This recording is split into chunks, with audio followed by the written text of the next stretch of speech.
Halo investor, memasuki Juni 2020, PT Manulife Asset Management Indonesia kembali hadir dengan ulasan pasar global dan domestik untuk Anda. Bagaimana status terakhir wabah COVID-19?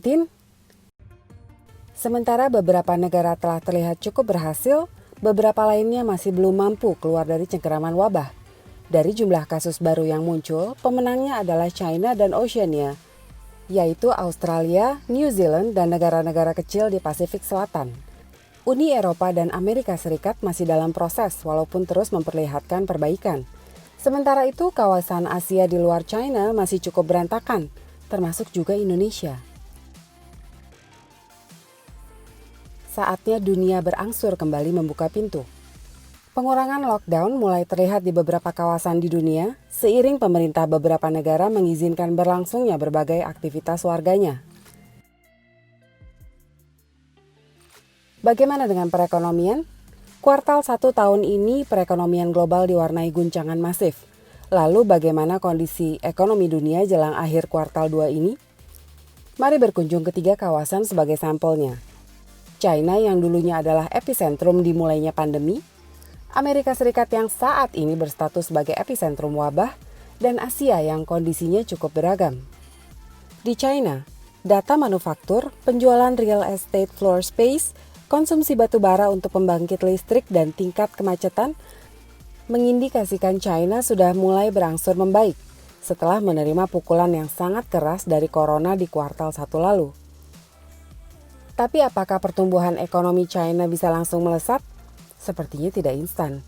Di tahun 2020 ini, China lebih mengutamakan stabilitas ketimbang pertumbuhan yang tinggi.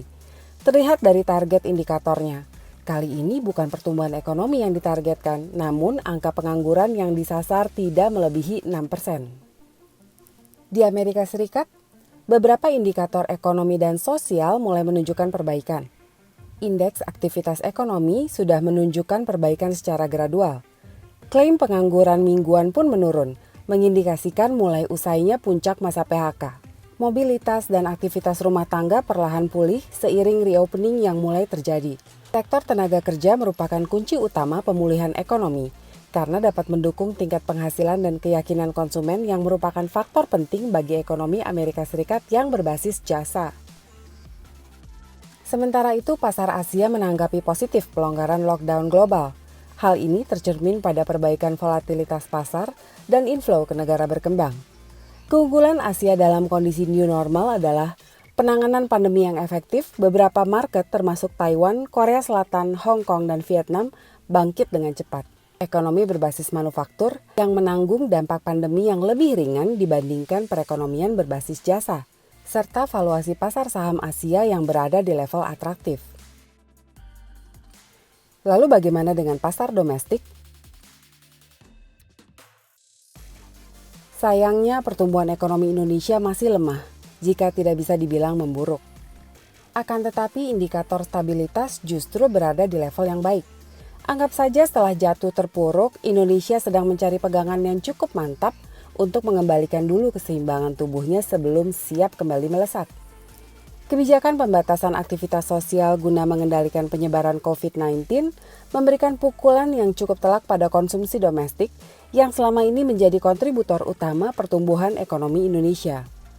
Inflasi inti, penjualan retail, keyakinan konsumen dan konsumsi domestik semua turun tajam. Karena itu kebijakan The New Normal dengan perencanaan matang tentunya diikuti pengendalian penyebaran pandemi yang ketat menjadi sangat penting untuk memulihkan produktivitas domestik.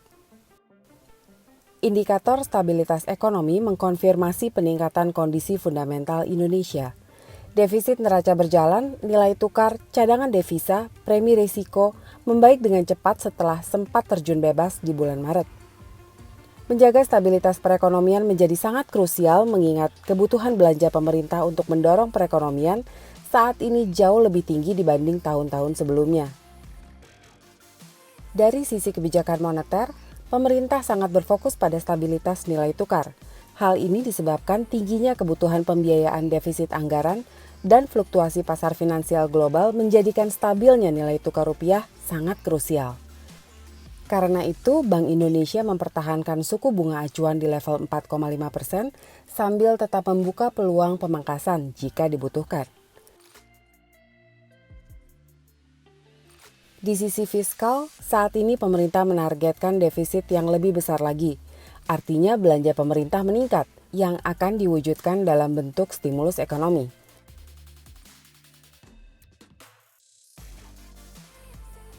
Dengan latar belakang ekonomi global dan domestik tadi, kita lihat bagaimana pasar saham dan obligasi kita.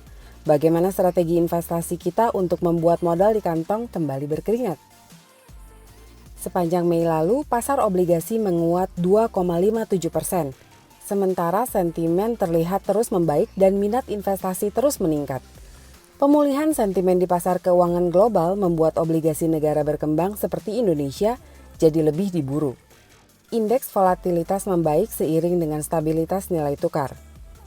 Mulai terlihat ada arus masuk investor asing ke pasar obligasi. Kepemilikan asing saat ini memang masih terlihat turun. Hal ini antara lain disebabkan karena kepemilikan perbankan domestik sendiri juga meningkat pesat. Nah, dengan suku bunga rendah, nilai tukar stabil, volatilitas reda, investor asing sudah mulai memasang ancang-ancang kembali menabur modalnya di Indonesia. Bagaimana dengan Anda? Pasar saham bagaimana? Sama, sepanjang Mei kemarin pasar saham menguat 0,8%. Di pasar saham domestik yang menjadi kunci adalah penanganan COVID-19 di dalam negeri. Kebijakan pemerintah mengendalikan pandemi setelah implementasi periode The New Normal menjadi indikator penting bagi pasar finansial karena mempengaruhi aktivitas konsumsi masyarakat yang merupakan tumpuan ekonomi Indonesia.